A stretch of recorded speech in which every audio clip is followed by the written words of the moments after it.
अस्सलाम वालेकुम, good morning, wake up Pakistan. हम उम्मीद करते हैं आप लोग ठीक होंगे, खैरियत से होंगे और आपकी ज़िंदगी में बहुत कुछ अच्छा हो रहा होगा और कुछ तकलीफ़ें भी होंगी और दुआ गो हैं कि अल्लाह ताला तमाम लोगों की जो तकलीफ़ें हैं, परेशानियाँ हैं, वो दूर करे। नाज़रीन, हम अगर प्रोग्राम में बात आज करेंगे, बहुत ज़बरदस्त टॉपिक्स हैं, लेकिन यूथ को एम्पावर करने की हमेशा बात होती है। किस तरह से हम अपने नौजवानों को बेहतर जो है मजबूत बना सकते हैं, उनकी ज़हनी नशोनुमा कर सकते हैं, उनको ख़ुद मुख्तार बना सकते हैं। लेकिन उससे पहले जो एक चीज़ होती है कि किस तरह से करेंगे, क्या उनको दिया जाएगा, वो है प्लेटफॉर्म्स, यूनिवर्सिटीज़, एकेडमिया, कॉलेजेस या मुख्तलिफ़ इंस्टीट्यूशंस जो तालीमी सरगर्मियों को फ़रोग़ दे रहे हैं। तो एजुकेशन प्रोग्राम्स बड़ा इम्पॉर्टेंट किरदार अदा करते हैं। उसके बाद एम्पावरमेंट की बात आती है। इन तमाम तर उमूर पर बात करने के लिए आज हमें ज्वाइन किया स्टूडियोज़ में एक ऐसी पर्सनैलिटी हैं जो एकेडमिया से एसोसिएटेड हैं और बहुत बेहतर तरीके से वो काम कर रही हैं। एंड आई एम श्योर कि कितने सारे अलुमनाई और स्टूडेंट्स और लोगों को उन्होंने एम्पावर भी कर दिया है जो इंडस्ट्री में काम कर रहे हैं इस वक्त। हम वेलकम करेंगे प्रोफेसर डॉक्टर शैला नजीब सिद्दीकी साहिबा को, जो डीन ऑफ लिबरल आर्ट्स हैं, जिनका ताल्लुक ज़ियाउद्दीन यूनिवर्सिटी से है। मैम अस्सलाम वालेकुम and welcome to the show. कैसी हैं आप? वालेकुम अस्सलाम रोहेल, आप कैसे हैं? अल्हम्दुलिल्लाह। मैम, इस वक्त एक अफरा तफरी हमारे मुल्क में है, हर आदमी एक रेस में लगा हुआ है और हर कुछ बेहतर से बेहतर करना चाहता है। लेकिन हमारे जैसे मुल्क में जहाँ पर चैलेंजेस बहुत ज़्यादा हैं, इकॉनमी क्राइसिस रोज़ाना बढ़ते जा रहे हैं, ऐसे में हम जो इंस्टीट्यूशंस हैं, जो तालीमी इदारे हैं, वो क्या किरदार अदा कर सकते हैं एजुकेशन रिफॉर्म्स के हवाले से? अच्छा, सबसे पहले मैं ये कहूँगी कि मैं एक एजुकेशनिस्ट हूँ और मैं इस फील्ड में तकरीबन 25 सालों से हूँ। और आपने जैसे कहा कि इतने लोगों मतलब स्टूडेंट्स को मैंने पढ़ाया और मैं एक स्टेटिस्टिक्स देना चाहूँगी। मैंने तकरीबन 6000 स्टूडेंट्स को पढ़ा चुकी हूँ और अभी इवन जहाँ ट्रैवल करती हूँ तो कहीं ना कहीं कोई ना कोई मिल जाता है आउटसाइड पाकिस्तान। क्या बात है! Which is a big accomplishment for me. सबसे पहले मैं ये कहूँगी कि जब हम एजुकेशन जब इम्पार्ट करते हैं, कुछ ऐसे कॉलेजेस हैं और मतलब उनका जो क्राइटेरिया होता है एडमिशन का इतना हाई होता है कि not everybody can get into that college. अभी हमें थोड़ा उससे पीछे जाना पड़ेगा कि अव्वल तो हमारी education comes later than anything else. ठीक है, हम कहते हैं कि भाई एक सर्टन क्लास सिर्फ एजुकेट होगा, नहीं, everybody needs to be educated. हर बच्चा, all the kids need to be educated and it is very very important and it is there right. तो हम ये कहेंगे कि यूनिवर्सिटीज़ को अपना जो एडमिशन क्राइटेरिया इतना हाई नहीं करना चाहिए। ऑब्वियसली एक टेस्ट हो, क्राइटेरिया हो कि इतना हो and those can apply, obviously failures नहीं। उसके बाद सबको चांस दे, अपना एक टेस्ट दे, अपना एक इंटरव्यू दे और इंटरव्यू में हम देखते हैं कि इस बच्चे में पोटेंशियल आया, पोटेंशियल है या नहीं। ठीक है, तो सबसे मैं ये पहले कहूँगी कि all the universities should allow and permit students to at least take the test and come till the interview. उसके बाद आप उनको फ़िल्टर आउट करें। ठीक है, तो अव्वल तो ये हो गया। दूसरा हम ये कहते हैं कि जब हम as a institute we have to permit them first entering and then we have to support them. ठीक है, not everybody can financially help pay the fees. HEC कहता है कि आपने फ्री शिप देनी है, आपने 50% जितना भी क्राइटेरिया है वो देना है। हमने उस पर बिल्कुल 100% फॉलो करना है। How many universities do it, how many don't is a big question mark. Exactly, ये बहुत आपने इम्पोर्टेंट और गहरी बात की है। तो इसमें एटलीस्ट हमने बच्चों को अंदर तो क्या पढ़ने में तो मतलब इन्वॉल्व तो किया।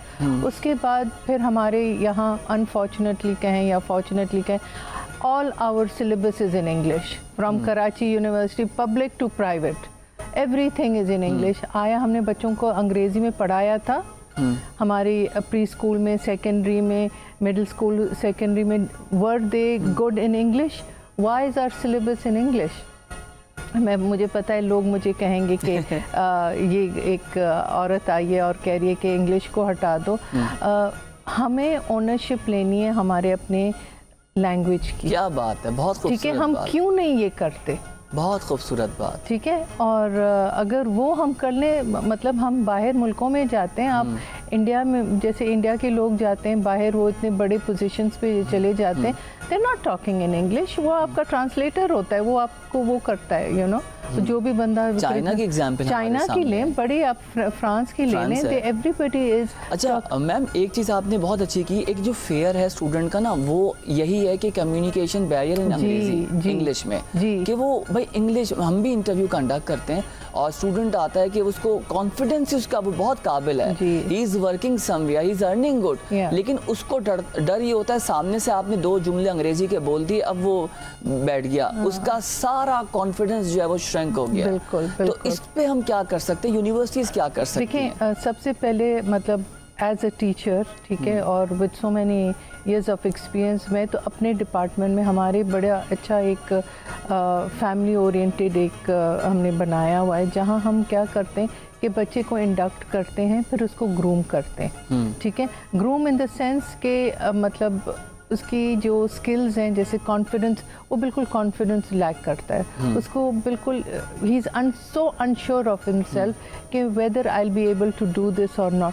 खुशी खुशी तो आ जाता है जब एडमिशन होता है, yes ma'am I will do it, ये फलाना। पहली क्लास होती है तो इतना उस पर प्रेशर पड़ता है, ठीक है, 3 घंटे की क्लास होती है, हम सब अंग्रेजी में बोल रहे थे, and obviously there are children students who are speaking in English, तो वो बेचारा कॉन्फिडेंस उसका आप यूँ होता है, यूँ हो जाता है, और as a teacher I can see that. और सबसे पहले हम क्या कर सकते हैं कि यू नो बाइलिंगुअल, हम उर्दू में बोल रहे होते हैं, इंग्लिश में बोल रहे होते हैं, and I have permitted, and a lot of colleges everybody talks in both the languages, और उसमें फिर हम उसको ना ऐसे इंगेज करते हैं कि कुछ लीडरशिप अपॉर्चुनिटीज़ देते कि आप सुपरवाइज करो, आप टीम लीडर हो, आप ग्रुप लीड करें, आप डिसीजन मेकर हो जाएं, उसको इन्वॉल्व करें। ये सेमेस्टर के हिसाब होता है, कोर्सेज का होता है, किस तरह से करते हैं? नहीं, हमारा जो सिस्टम है सेमेस्टर सिस्टम है। मतलब लोगों को बस ये है कि Ziauddin is only medical college, it's not only a medical college, we have 9 faculties, और तकरीबन हमारे पास पता नहीं ओवर 100 प्रोग्राम्स हैं। जैसे मेरे कॉलेज में faculty of liberal arts we have 3 colleges जी, तो उसमें आप देखें कि बहुत ऐसी यूनिवर्सिटीज़ हैं, मतलब प्रोग्राम्स हैं, फैकल्टीज़ हैं, जिसमें मोर देन 10 प्रोग्राम। कौन से मैम? हमारे सबसे पहले हम मीडिया साइंस पढ़ाते हैं, कॉलेज ऑफ एजुकेशन है, और हमारे पास कॉलेज ऑफ लैंग्वेज, लिटरेचर और कल्चर। अब देखें, ये एक मुझे भी नहीं पता था, मैं भी समझता था कि ज़ियाउद्दीन का नाम हेल्थ सेक्टर से एसोसिएटेड है, कि वो हेल्थ प्रोग्राम्स पर काम कर रहे होंगे। मैम, इतना सब कुछ हो रहा है माशाल्लाह से, और आप सब लोग कर रहे हैं, बहुत काबिल हमारे पास टीम है। मैं हमेशा ये बात कहता हूँ, पाकिस्तान में हमारे पास टैलेंट की कमी नहीं है, हर सेक्टर में हमारे यहाँ लोग सर्व कर रहे हैं। मैडम ने खुद कहा कि 6000 से ज़्यादा वो तालिब इल्म को पढ़ा चुकी हैं, वो मिलते होंगे, कुछ की तो शक्लें भी आपको याद नहीं होती होंगी। नहीं, एक्चुअली वो मेरे पास आते कि आप डॉक्टर शैला है, मैं कहती हूँ जी, और उसे कहा आपने मुझे फलाने ईयर में पढ़ाया था, और मैं फिर कहती हूँ I am so sorry, I don't recognize you. उसे कहा नहीं आपने ये किया, and how can we forget, and वो they try to help me recall. एक सवाल मेरा बड़ा बुनियादी है, अच्छी यूनिवर्सिटीज़ में हम सब लोग काम कर रहे हैं, हम कैसे एम्पावर यूथ को कर सकते हैं? पढ़ाई बहुत महंगी हो गई है, अफोर्ड नहीं कर सकता एक आम जो बच्चा है या स्टूडेंट है या यूथ है, उसके लिए हम क्या प्लान कर रहे हैं? किस तरह की स्कॉलरशिप्स हैं, क्या क्राइटेरिया होगा? डेफिनेटली इंस्टीट्यूशन भी रन करना है, एक्सपेंसेस भी हैं, कॉस्ट भी निकालनी है, लेकिन इसके बरक्स क्या कुछ है आपके पास कि जो मेरिट बेस्ड चीज़ें हैं उस पर हम बच्चों को ले सकते हैं? अच्छा, जैसे मैंने कहा है कि एक तो HEC की क्राइटेरिया है, जो वो मैंडेट है हर यूनिवर्सिटी को लगाना है, ठीक है। उसके बाद हमारी अपनी यूनिवर्सिटी का क्राइटेरिया होता है, और उसमें ये कि जैसे प्राइवेट यूनिवर्सिटीज़ हैं, हम तो फॉलो कर रहे थे, वी फॉलो 100%, ठीक है। ये अलग बात है कि 9 फैकल्टीज़ है, किस में ज़्यादा बच्चों को मिल जाते, किस में रह जाते हैं, वो अलग बात है। ऑब्वियसली दीज आर ऑपरेशनल, एक चीज़ें हमें थोड़ी उलझा देती है, बट हमारे स्टूडेंट्स को स्कॉलरशिप मिलती है। जैसे अभी मैं आपको बता रही हूँ, हमारे अभी एडमिशन्स और माशाल्लाह बहुत अच्छे हुए हैं, उसमें हमारे कुछ बच्चे हैं, मैं हम्बल बैकग्राउंड से आते हैं, तो उन्होंने पहले ही कह दिया था कि भाई स्कॉलरशिप है। मैंने कहा फर्स्ट ईयर में तो नहीं होते, लेकिन आप आ तो जाएं, फिर हम इंस्टॉलमेंट्स के, और I have given them instalments, I break them up into 2 और 3, उसमें it's easier for the students to pay the fees. तो इसमें ये है कि हम इनकरेज करते हैं, हम उनको अश्योर करते हैं कि येस आप आएँ, हम आपको पढ़ाएंगे। और जब हम आते हैं तो उनको मतलब जब वो आते हैं फिर हम उनको पूरा सपोर्ट देते हैं। जैसे मैं 2 बच्चे हैं अभी जिनकी इंग्लिश अच्छी खासी कमज़ोर है। अभी मैंने आज ही मैं प्लान कर रही थी कि मैं उनकी कैसे इंग्लिश ठीक करूं, तो अभी उनको बिठा के मैं आफ्टर स्कूल आवर्स जो हमारे यूनिवर्सिटी के होते हैं इनको मैं पढ़ाती हूँ, इन द सेंस के अखबार पढ़ें, किताब पढ़ें, ज़ोर से पढ़ें। पहले तो वो शाय होते हैं नहीं, लेकिन आहिस्ता आहिस्ता वो हो जाते हैं, they are very good, and then they और एक एसोसिएशन हो जाती है कि somebody is looking after us, somebody is taking care of us, somebody supporting us। तो ये छोटी छोटी बातें होती हैं जिसमें बहुत फ़र्क पड़ता है। एक बुनियादी सवाल है कि स्किलफुल कैसे हम बना सकते हैं अपने स्टूडेंट्स को, कि कैसे उनके अंदर स्किल्स वाली सलाहियतों को उभार सकते हैं। हम एक क्राइटेरिया देख रहे होते हैं कि भाई ग्रेजुएट कर लिया, अब अच्छी जॉब कर लोगे, स्टार्टअप वाला कंसेप्ट नहीं आ पा रहा, कोशिश हो रही है, एंटरप्रेन्योरशिप वाला कंसेप्ट नहीं आ पा रहा, कोशिश हो रही है। इसको हम कैसे, क्योंकि अभी काम इस पे स्टार्ट करेंगे तो इंशाल्लाह नताइज मिलना शुरू हो जाएंगे, इस हवाले से आपका क्या मौक़िफ़ है? अच्छा, आपने बड़ी अच्छी बात की है, इसलिए कि सब लोग जॉब्स में नहीं जाना चाहते हैं, और जॉब आपको एक सर्टेन इनकम सिर्फ जनरेट कर सकता है। जब आप एंटरप्रेन्योर्स होते हैं, जब आप you start your own business, उसमें ऑब्वियसली शुरू में तो थोड़ी प्रॉब्लम्स होती हैं जब तक आप पैसे आपको मिलें, वो स्पॉन्सर कोई करे और फिर आप एक प्रोडक्ट बनाए, एक सर्विस बनाए, फिर उसको सेल करें।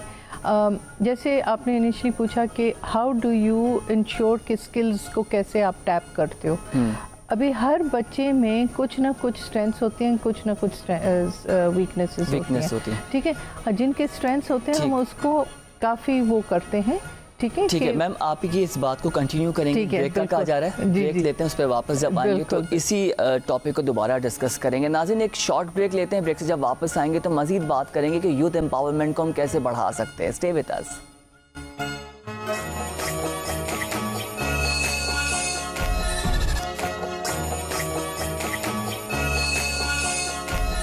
वेलकम बैक जनाब, और हम बात कर रहे हैं कि कैसे नौजवानों को हम खुद मुख्तार बना सकते हैं, उनको एम्पावर कर सकते हैं। इस पे बात करने के लिए हमारे साथ स्टूडियोज़ में मौजूद हैं डॉक्टर शैला। डॉक्टर शैला, ये बताएं कि हम ब्रेक से पहले डिस्कस कर रहे थे कि स्किलफुल कैसे बना सकते हैं, उनको खुद मुख्तार कैसे बना सकते हैं, और स्टार्टअप्स एंटरप्रेन्योरशिप के हवाले से वो कैसे उसको देख सकते हैं इस मामला को। अच्छा, सबसे पहले मैं ये बताऊँगी कि HEC ने एक मैंडेटरी कोर्स एंटरप्रेन्योरशिप का इंसर्ट कर दिया है इन ऑल कॉलेजेस, ठीक है। Even medical we have to teach entrepreneurship, ठीक है।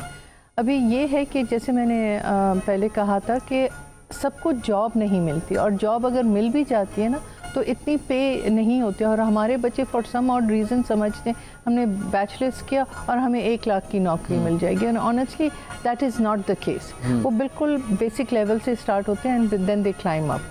तो जैसे स्किल्स की बात है, हर बच्चे में एक हुनर ऐसा होता है या 2-3 स्किल्स ऐसे होते हैं जिसको हमने हॉर्न करने होते हैं, जिसको हमने उनको पॉलिश करना होता है। जैसे कोई स्पीकिंग स्किल्स में अच्छा है, जो जैसे कोई प्रेजेंटेशन में अच्छा, कोई राइटिंग स्किल्स में, जैसे अगर मैं मीडिया की बात करती हूँ, कंटेंट राइटर्स हैं, ग्राफिक डिज़ाइनर्स हैं, ठीक है, क्रिएटिव उनकी बड़ी अच्छी होती है, तो हम उसको बड़ा मतलब पॉलिश करते रहते हैं। हमारे कोर्सेज़ ऐसे हैं, कोर्सेज़ में थियोरी जो है हमारी 40% है, 60% is all project basis, yes.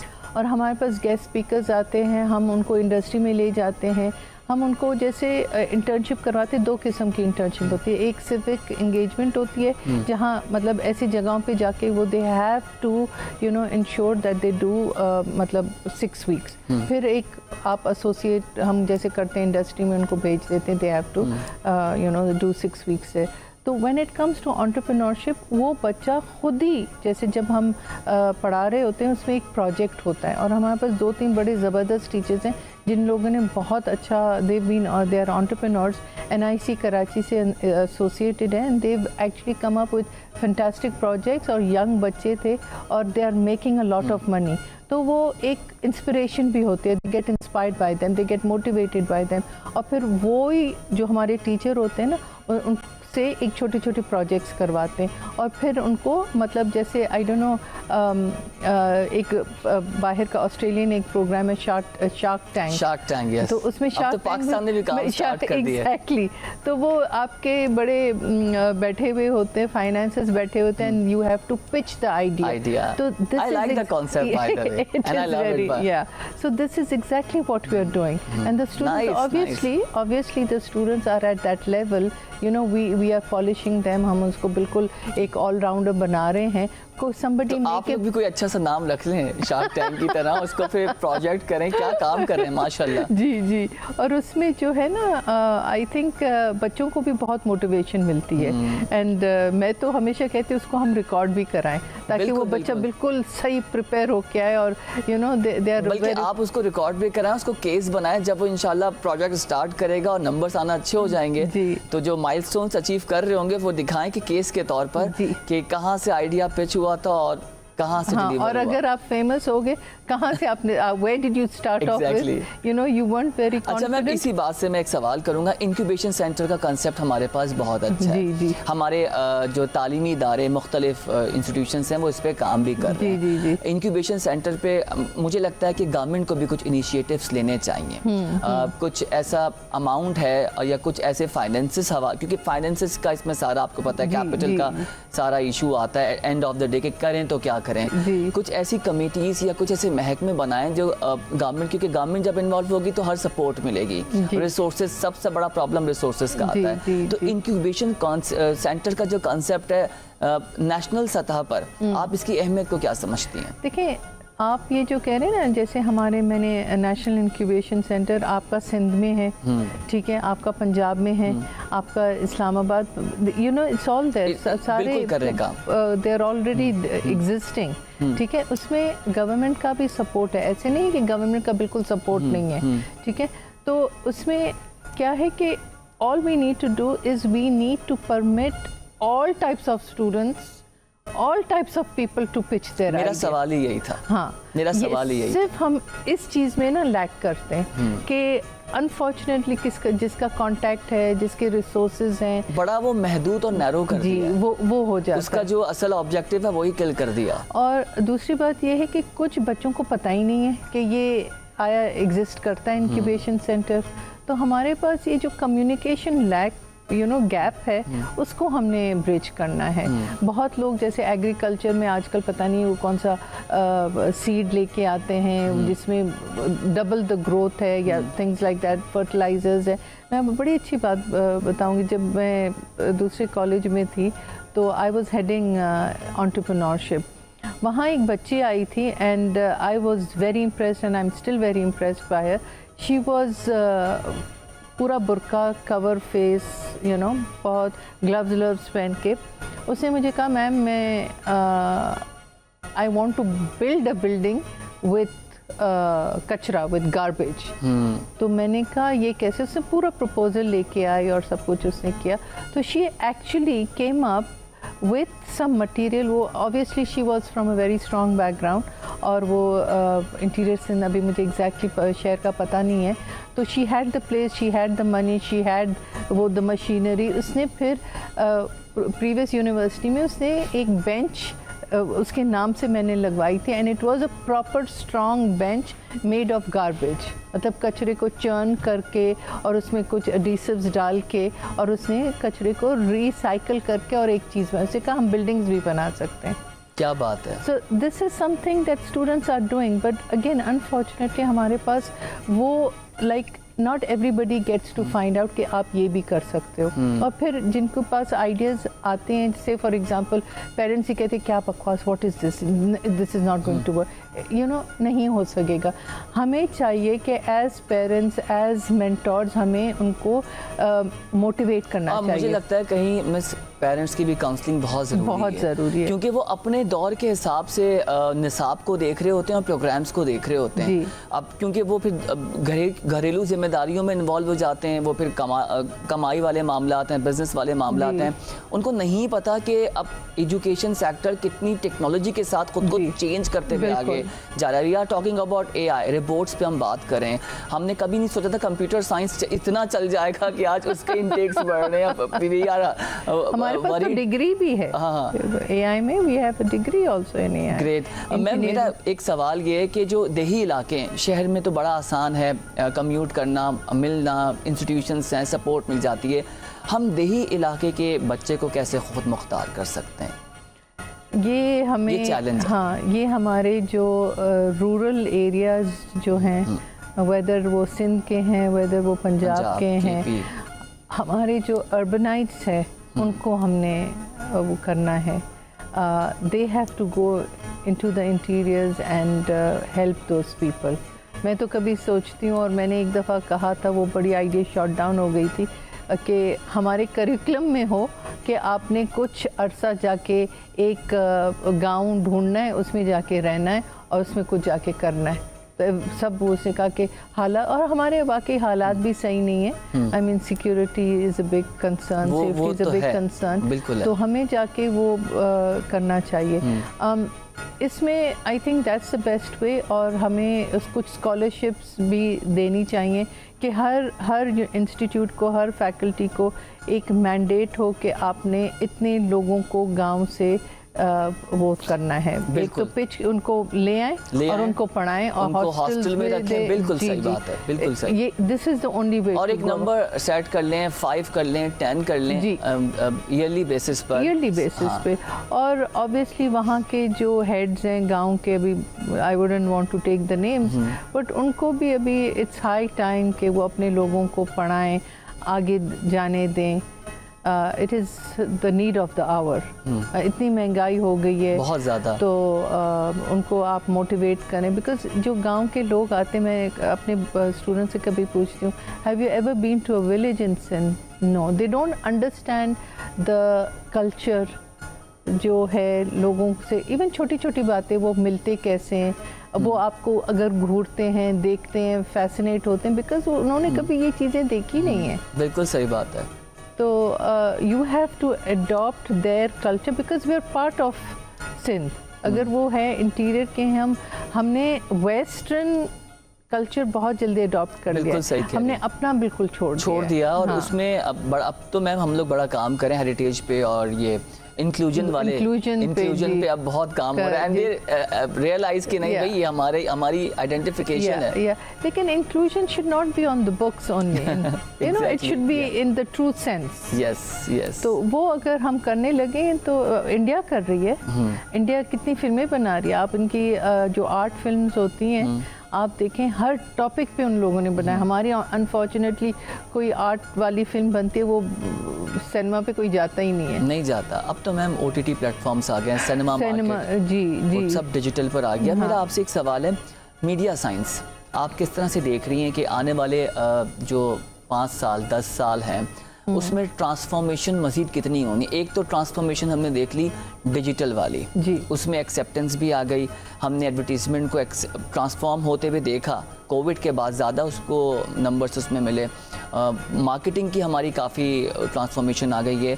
हम अगर स्पेसिफिकली एजुकेशन प्रोग्राम की बात करें विच इज़ मीडिया साइंस, इसमें आप क्या रिफॉर्म्स देख रही हैं? अच्छा, जब आप media science as a degree देखें, अनफॉर्चुनेटली मैं ये थोड़ा इस पर बताऊंगी आपको कि पेरेंट्स जो हैं सबसे पहले वो देखते हैं कौन सी डिग्री पैसे, by the end of the day आपको आप पैसे कमाओगे, जॉब जिसकी जॉब अच्छी मिलेगी, एग्जैक्टली, ठीक है। और ये नहीं देखते कि हमारे कितने चैनल्स हो गए। आप कराची में ही देखिए कितने चैनल्स हो गए, माशाल्लाह, ठीक है। और उसमें वी नीड एक्सपर्टीज़, राइट। मुझे याद है मैंने प्रीवियस कॉलेज में 2006-07 में मीडिया साइंस स्टार्ट किया था, तो मेरे पास टीचर्स ही नहीं होते थे।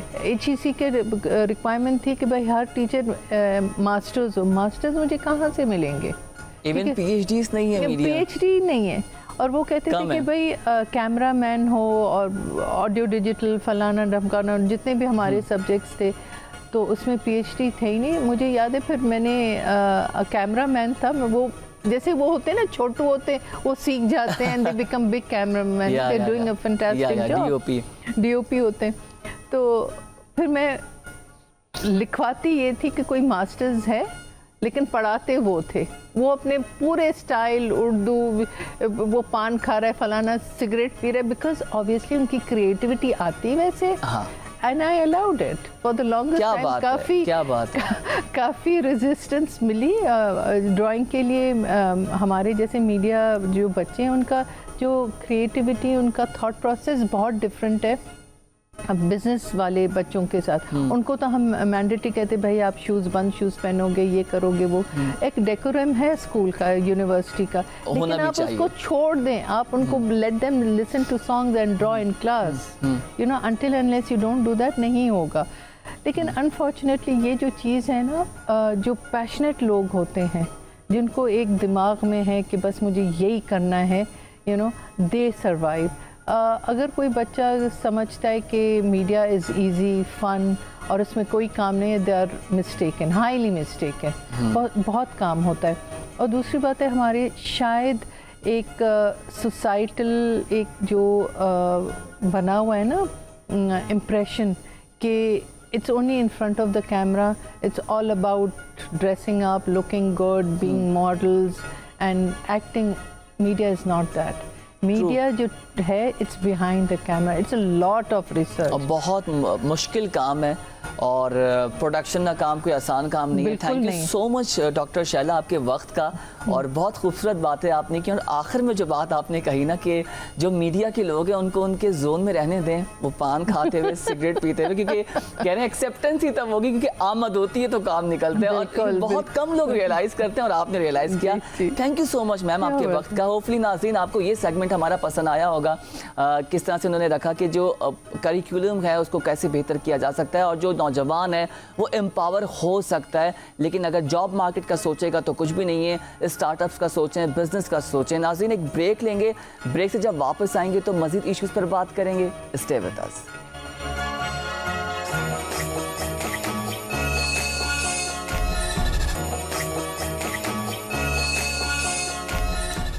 वेलकम बैक जनाब। और ब्रेक पर जाने से पहले हम मुख्तलिफ मौज़ूआत पर बात कर रहे थे। नाज़रीन अब बात करेंगे हम बच्चों की। आजकल हम देखते हैं कि जो स्टूडेंट्स हैं, छोटे बच्चे हैं और यूथ है ख़ास तौर पर, वो बहुत ज़्यादा एक तो इरिटेट हो रहे हैं, प्लस हम ये देख रहे हैं कि स्क्रीन टाइम बहुत बढ़ा लिया है, एडिक्शन हो गई है स्मार्टफोन्स की, गैजेट्स की, टैबलेट्स की। और पहले एक वक्त होता था कि जो हम भी जब छोटे थे तो हमारी जो सरगर्मियाँ थी, रिक्रिएशनल एक्टिविटीज़ थी, वो फिज़िकल होती थी, स्पोर्ट्स होते थे। लेकिन अब स्टूडेंट्स हो गए, हम यूथ को देखें, बच्चों को देखें, दे आर इनटू बस मशीन्स में लगे हुए वो, और वो मोबाइल पे और गैजेट्स में, जिससे एक एडिक्शन उनकी हो रही है। और अब वो छोड़ने का नाम नहीं ले रहे, क्योंकि एक कह रहे ना, आपको किसी चीज़ का आदी बना दिया जाए तो फिर आप उससे कैसे निकलेंगे। फिर फर्दर एक प्रॉब्लम और भी आ रहा है कम्युनिकेशन स्किल्स का, कि कम्युनिकेट नहीं कर पा रहे, सॉफ्ट स्किल्स भी उनकी जो है वो मुतासर हो रही हैं इन तमाम तर इशूज़ पर। इसी पर बात करने के लिए हमें ज्वाइन किया है खालिदा परवेज़ साहिबा ने, जो कि CEO हैं पाकिस्तान वॉलंटियर फाउंडेशन की। मैम अस्सलाम वालेकुम and welcome to the show. कैसी हैं आप? ठीक हैं? बिल्कुल ठीक ठाक। अच्छा मैम, सबसे पहले तो मुझे ये बताएं कि आजकल बच्चों को हो क्या गया है कि मैं अपने घर से शुरू करता हूँ। स्कूल से आएंगे, स्कूल से आने के बाद लैपटॉप्स खुलेंगे, वो यूज़ करना है। पहले तो हम सोते थे स्कूल से आने के बाद और सुलाया जाता था कि मेंटल वेलबींग आपका सही रहे, आप सेहतमंद रहें। अब कोई रूटीन नहीं है, जब दिल चाहता है स्मार्टफोन उठा लिया, लैपटॉप ओपन कर लिया। ये एडिक्शन की वजूहात क्या है और कैसे निकल सकते हैं इससे? अच्छा, आपने बड़ा अच्छा सवाल किया, बड़ा ये तो कॉमन इशू है, ये है सब हर घर का मसला है। बिल्कुल। तो मैं आपको बताऊं, एक्चुअली मेरे घर में भी ऐसा होता है कुछ हद तक, लेकिन आप ये देखें कि ये क्रिएट कैसे हुआ इशू, है ना। असल में पेरेंट्स ने अपनी आसानी के लिए, आजकल आपने देखें पाकिस्तान में वुमेन्स काफ़ी जॉब कर रही हैं, तो अपनी आसानी के लिए उन्होंने बच्चों को गैजेट्स देना शुरू कर दिया ताकि बच्चे ज़रा दूर रहें, बिजी रहें और वो अपने काम कर सकें तमाम। तो आहिस्ता आहिस्ता बच्चों को इसकी हैबिट हो गई, अब इतनी ज़्यादा हो गई कि वो आउट ऑफ कंट्रोल है। तो ये क्रिएट हमने खुद ही किया है बेसिकली, ये बच्चों की मिस्टेक नहीं है, बच्चों की गड़बड़े नहीं है, ये पेरेंट्स की कम्युनिकेट ना करने की इनएबिलिटी है कि वो कम्युनिकेट नहीं कर पाते थे, टाइम नहीं दे पाते थे, तो उसकी वजह से ये इशू शुरू हुआ। अच्छा, इसको ख़त्म करना मेरा ख्याल है कि कोई इतना मुश्किल नहीं है, बिल्कुल भी मुश्किल नहीं है। आप यकीन करें, मेरी बच्ची है 12 ईयर्स की है, और वो मुझे कहती थी जब काफ़ी बिजी थी वो भी फ़ोन में एक ज़माने में, तो उसने मुझसे कहा था कि मुझे कुछ दे तो सही कि मैं क्या करूँ। ठीक है, तो एग्जैक्टली हमने फिर उसके लिए चीज़ें क्रिएट करना शुरू की, ऑल्टरनेटिव्स दिए, हमने उसको आर्ट की क्लास में डाल दिया, हमने उसको म्यूजिक की क्लास में म्यूजिक के बारे में मैं तो ये देख रहा हूँ माएँ खाना खिला रही हैं तो हाथ में मोबाइल फोन दे दिया है। एग्जैक्टली वाई आप जब खाना खिला रहे हैं तो आप खुद डायरेक्ट कम्युनिकेट करें, उसको खिलाकर बात करें। वो बस अब कुछ भी मुंह में जा रहा है वो देख रहे हैं, वो खाना खा रहे हैं। एग्जैक्टली, और इस तरह से बच्चों का ना खाना भी बहुत ज्यादा मुतासिर होता है, वो फिर चूजी हो जाते हैं खानों के बारे में भी। एक आदत लग गई है कि बस सामने कुछ देखना और खाना है। बिल्कुल, और खुद से खाते भी नहीं है, काफी बच्चे ऐसे हैं कि खुद से नहीं खाते। दूसरी चीज ये जो मैंने रियलाइज की आफ्टर कोविड प्रॉब्लम आया, जो स्कूल जाने वाला बच्चा है उसकी क्लासेस ऑनलाइन शुरू हो गई। फिर पेरेंट्स ने रियलाइज किया कि हाँ इनको अब इनका टाइम भी मिल रहा है। हम क्योंकि डेफिनेटली जो माएँ वो भी थक जाती है, उनके ऊपर जिम्मेदारी है घर की, काम की, और चैलेंजेस हमारे जैसे माशरे में तो बहुत ज़्यादा है, सहूलतें कम है, फिर कल्चर प्रॉब्लम भी है पाकिस्तान की मार्केट में, सोसाइटी में। फर्दर ये हुआ कि जी स्कूल के चक्कर में, क्लासेस के चक्कर में बच्चे ने उसकी आदत बना ली। अब वो कोविड तो चला गया लेकिन वो आदत लग गई है, अब वो छूट नहीं रही। ये असल प्रॉब्लम वहाँ से जनरेट हुआ है। सही बात है। तो मैं देखें इस पर आपको फोकस, मेरा ख्याल है कि हमें इस चीज़ पे करना चाहिए कि हम बच्चों के साथ एक तो कम्युनिकेशन स्किल्स बहाल करें अपनी। पेरेंट्स और बच्चों के दरमियान कम्युनिकेशन गैप बहुत ज़्यादा आगे है। ठीक है, पेरेंट्स के पास टाइम नहीं होता बातचीत करने के लिए। हमारे पास जैसे कुछ कोर्सेज हैं हम करवाते हैं पेरेंट्स को भी बच्चों को भी। तो ये कम्युनिकेशन स्किल्स के बारे में जो इसके फाउंडर हैं मिस्टर एल रॉन हबर्ट, उनका कहना है कि a person is as dead as he can not communicate, he is as alive as he can communicate. ठीक है, तो कम्युनिकेशन स्किल्स इतनी ज़्यादा ज़रूरी हैं। बच्चे ड्रग्स में जा रहे हैं, बच्चे मोबाइल्स में जा रहे हैं, बच्चे गलत एक्टिविटीज़ में जा रहे हैं, यानी ये इतना ज़्यादा कॉमन होता जा रहा है। और ये सिर्फ शुरू होता है घर से। आप यकीन करें, हमारे एक ड्रग का सेंटर भी है, ड्रग अवेयरनेस का, ड्रग रिहेबिलिटेशन का। तो कुछ बच्चे ऐसे आते हैं जो 13 साल के हैं, वो ड्रग इस्तेमाल कर रहे हैं 3 सालों से। आप सोच सकते हैं। ठीक है, और पेरेंट्स जो हैं उनसे हम पूछते हैं कि भाई आपने कैसे इस चीज़ को नहीं नोटिस किया।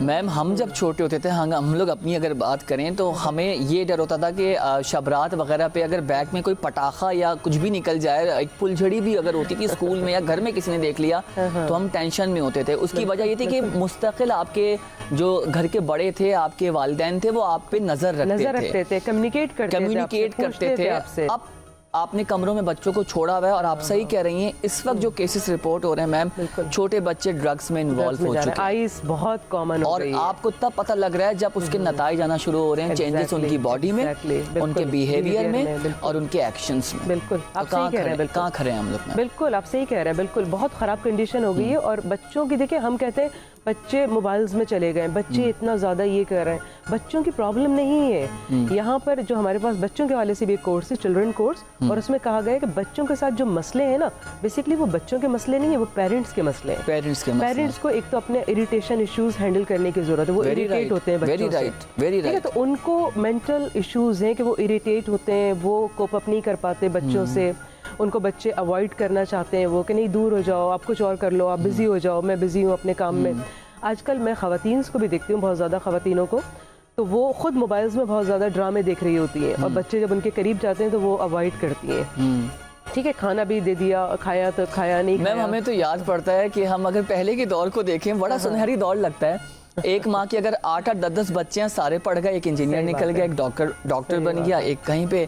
आजकल मैं अपने सराउंडिंग में अपनी दोस्तों को भी देखूं या अपनी फैमिलीज में भी देखूं, इमीडिएट और एक्सटेंडेड फैमिलीज में भी देखूं, एक बच्चा वो ब्रॉटअप नहीं हो पा रहा। सही बात। और आपने इतनी दुरुस्त बात बोली है कि पेरेंट्स के अपने इश्यूज हैं। पेरेंट्स के इश्यूज हैं, असल प्रॉब्लम वहाँ से हम बच्चों को तो, क्योंकि ये रिएक्शन आ रहा है ना, एक्शन क्या है? एक्शन ये है कि पेरेंट्स को आपस में अपने मामलात को हैंडल करना होगा और खुद अंडरस्टैंड करना होगा कि हम किस तरफ जा रहे हैं। और डेफिनेटली आपकी जनरेशन है, आपकी औलाद है, आपने इसका आपका सरमाया होगा, आपका सरमाया आपने क्रिएट किया है, आपने रिस्पांसिबिलिटी ली है बच्चे पैदा होने की, तो आपको इनकी जिम्मेदारी लेनी पड़ेगी। आप बिल्कुल दुरुस्त बात। आपने ये नहीं सोचा कि भाई बच्चे पैदा हो गए तो अब क्या होगा। आपको प्रॉपरली सोचना चाहिए, टाइम देना चाहिए, कम्युनिकेट करना चाहिए। मैं खुद बहुत बिजी होती हूँ, मैं इदारे में पढ़ाती हूँ, लेकिन हम बच्चों के साथ जब भी बैठते हैं हम कंप्लीट कम्युनिकेशन करते हैं। ट्यूशन कैसा रहा, क्या क्या किया, स्कूल में क्या हुआ, कौन कौन दोस्त हैं आपके, क्या क्या एक्टिविटीज़ आप लोग करते हो, ठीक है। और बच्चे कम्युनिकेट करते हैं, वो अगर 20-30 मिनट्स में मिलते हैं तो वो भरपूर कम्युनिकेशन हो जाती है। और दूसरा नज़र रखते हैं बच्चों के ऊपर, नज़र रखते हैं कंटिन्यूसली। कोई भी हम चेंजेस देखते हैं बच्चे के बिहेवियर में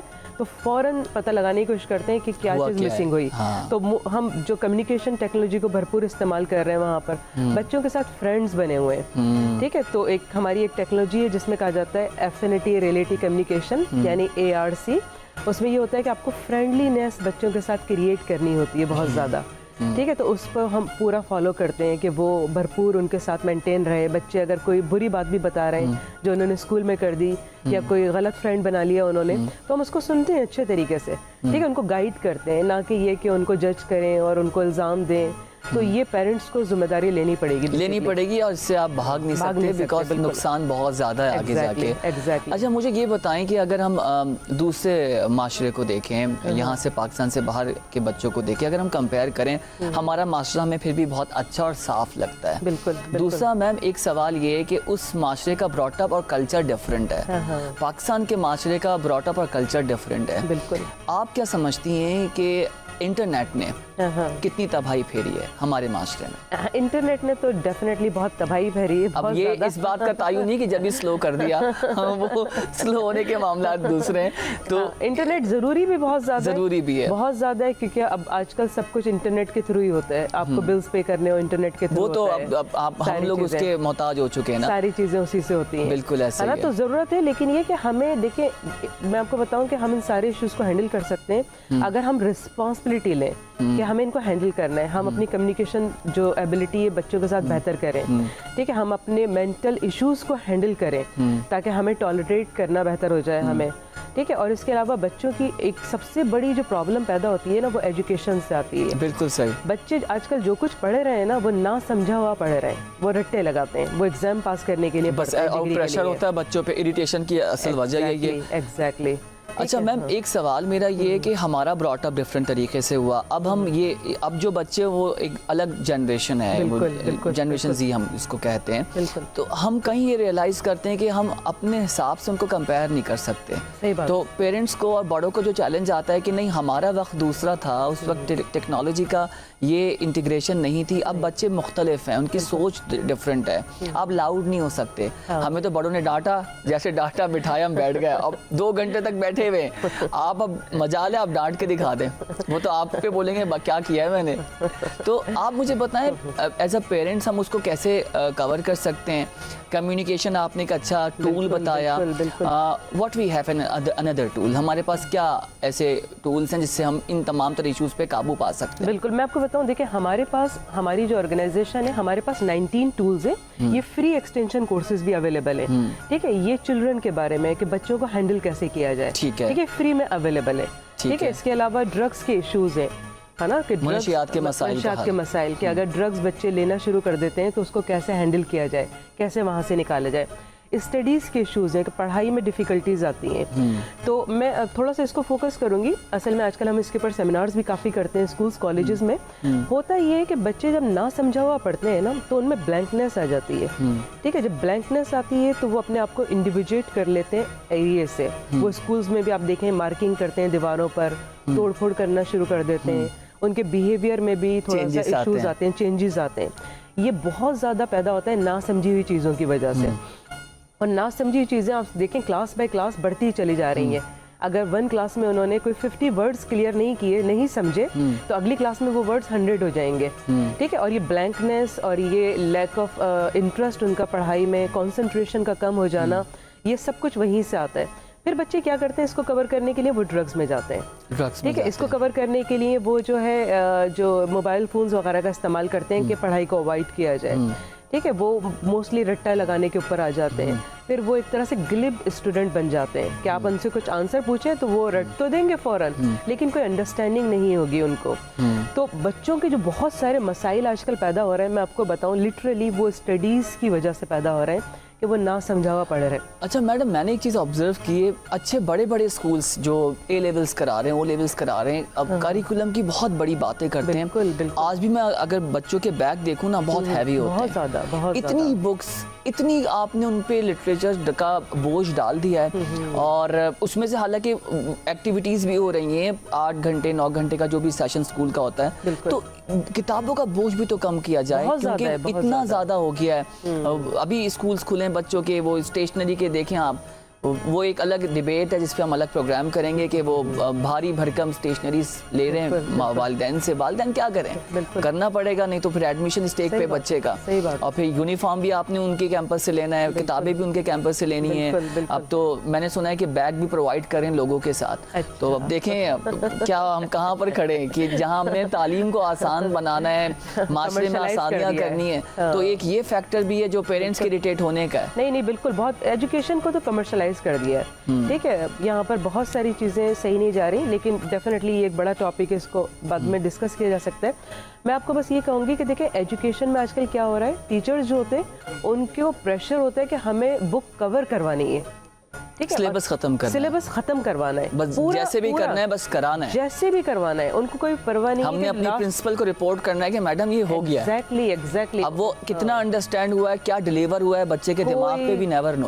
कोई उनको अंदाजा नहीं है। वो लास्ट बैठा हुआ बच्चा है, कभी उससे चेक नहीं किया जाता कि तुमने अंडरस्टैंड किया जो कुछ पढ़ाया गया, ठीक है, कभी भी नहीं पूछा। पीरियड ओवर हो गया, अब अगले दिन की बात होगी, अगले टॉपिक की बात। आप देखें ना, बच्चे फिर क्या करेंगे, स्कूल में समझ में नहीं आ रहा उनको कुछ भी, ठीक है, कोई उनसे कम्युनिकेट करने वाला नहीं है, तो वो तो फिर गैजेट्स में ही जाएंगे ना। और एक और मेरा बड़ा बुनियादी सवाल है, अच्छे बड़े स्कूल्स इतनी भारी फीस ले रहे हैं, बच्चे को ट्यूशन की जरूरत क्यों पेश आती है? और दूसरी इंपॉर्टेंट बात ये कि आजकल बड़ा अफरा तफरी का दौर है, पेरेंट्स दोनों वर्किंग पे हैं, मदर भी काम कर रही हैं, घर के काम भी कर रही हैं, उनके वालिद भी काम कर रहे हैं, घर के काम भी कर रहे हैं, बाहर के काम भी कर रहे हैं, वो आने के बाद ट्यूशन भी देखें, खुद भी पढ़ाएं। तो हम अपना तालीमी निज़ाम क्यों बेहतर नहीं कर रहे, ताकि बच्चों को जो 8 घंटे का एक टाइम है ना, दिमाग की कैपेसिटी है, वो सुबह भी पढ़ रहा है, वो रात में भी पढ़ रहा है, तो बच्चा तो इरिटेट होगा, फ्रस्ट्रेशन उसको होगी। ये वाला फैक्टर क्यों नहीं डिस्कस होता? सही आप कह रहे हैं, बिल्कुल। बच्चों को एक तो पढ़ाया जा रहा है बहुत ज्यादा, वो भी ना समझा पढ़ाया जा रहा है। दूसरा ये कि देखिए, स्कूल्स में अगर समझाकर पढ़ाया जाए उनको, कॉलेज में, यूनिवर्सिटीज में समझाकर पढ़ाया जाए, बहुत है, 6 घंटे बहुत है, मैं तो ये कहती हूँ 6 घंटे बहुत है। आप देखें ना, अगर आप फुल कंसंट्रेशन के साथ पढ़ सके तो आप 1 घंटे में बहुत कुछ कवर कर लेंगे, लेकिन आप कंसंट्रेट इसलिए नहीं कर पाते कि आपने जो कुछ पढ़ा है उसमें बहुत सारे वर्ड्स ऐसे हैं जो आपको पता ही नहीं है, जिनके मायने, ठीक है, टीचर्स क्लियर नहीं करवाते। मुझे तो ये हैरत होती है कि यहाँ पर स्कूल्स में डिक्शनरीज का कॉन्सेप्ट ही नहीं है, बिल्कुल। डिक्शनरीज तो कभी देखने में नहीं आती। मैडम वो चैट जीपीटी आ गया है, उसके कुछ प्रोज एंड कॉन्स भी हैं, लेकिन बच्चों को मैं समझता हूँ वो यूज नहीं करना चाहिए। वो आप तो बिल्कुल ममनू कर दें, रिस्ट्रिक्ट कर दें स्कूल लेवल पे कि चैट जीपीटी का कोई कंसेप्ट नहीं है, क्योंकि वही टाइम होता है उनकी वोकैबुलरी का, वही टाइम होता है उनकी ग्रोथ का, ग्रामर का। वो जब ऑलरेडी एक चीज प्रिपेयर कुक मिलेगी तो वो रेसिपी पे कैसे जाएंगे? वो समझेंगे ही नहीं ना, अंडरस्टैंड ही नहीं करेंगे, उनको इजी सोल्यूशन मिल गया है। तो आपने बड़ा अच्छा कहा कि टीचर्स जो हैं, जो प्रेशराइज करते हैं कि बच्चों को ज़्यादा से ज़्यादा कवर करवाया जाए, ये नहीं होना चाहिए। एजुकेशन में इस पॉइंट पर अब हमें सबको मिलकर मेरा ख्याल से काम करना चाहिए। बिल्कुल, एजुकेशन में चेंज आना चाहिए, है ना। ये जो अननेसेसरी बुक्स भी डाल दी गई हैं, जैसे आई डोंट नो, मुझे नहीं पता आप इसको कैसा लेंगे, लेकिन मुझे लगता है सिंधी बिल्कुल गैर जरूरी पढ़ाई जाती है। अब ये एक अलग डिबेट है, हो जाएगी, एक अलग चीज हो जाएगी, लेकिन प्रोग्राम को इस पे रोकेंगे। लेकिन मैं कहता हूँ सिंधी पढ़ानी चाहिए, हमारा समझा कर पढ़ानी चाहिए, वरना फिर जरूरत नहीं है। अच्छा जी, चलें। Thank you so much ma'am, आपके वक्त का, आपने बहुत अच्छे सब्जेक्ट्स पर बात की है, आपने कम्युनिकेशन की बात की, आपने सोल्यूशन दिया है कि पेरेंट्स अपने बच्चों के साथ कम्युनिकेट करें, क्योंकि बच्चे इरिटेट इसीलिए हो रहे हैं कि कम्युनिकेशन बैरियर है। सॉफ्ट स्किल्स पर काम करें उनकी। आई होप आज का प्रोग्राम आपको और हमारे प्यारे बच्चों को पसंद आया होगा, वालिदैन को पसंद आया होगा। अपने मुल्क का बहुत ज़्यादा ख्याल रखें। मुझे और मेरी प्रोडक्शन टीम को दीजिए इजाज़त। अल्लाह हाफ़िज़। पाकिस्तान जिंदाबाद।